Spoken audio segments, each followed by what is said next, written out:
Hi students, welcome to SR Academy.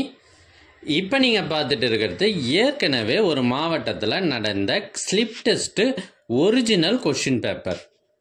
இதில் இருக்கிறது எல்லாமே மிக மிக முக்கியமான கொஷின்ஸு.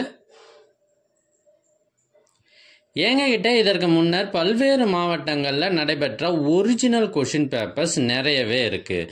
இதெல்லாம் உங்களுக்கு வேண்டுமா? அதுக்கு நீங்கள் செய்ய வேண்டியது முதல்ல நம்ம சேனலை சப்ஸ்கிரைப் பண்ணுங்கள், அதுக்கப்புறம் கமெண்ட் ஓப்பன் பண்ணுங்கள். ஃபஸ்ட்டு கமெண்ட்டில் உங்களுக்கு தேவையான லிங்க் இருக்குது. இதில் நிறைய கொஷின் பேப்பர்ஸ் இருக்குது, ஒரிஜினல் கொஷின் பேப்பர்ஸ்.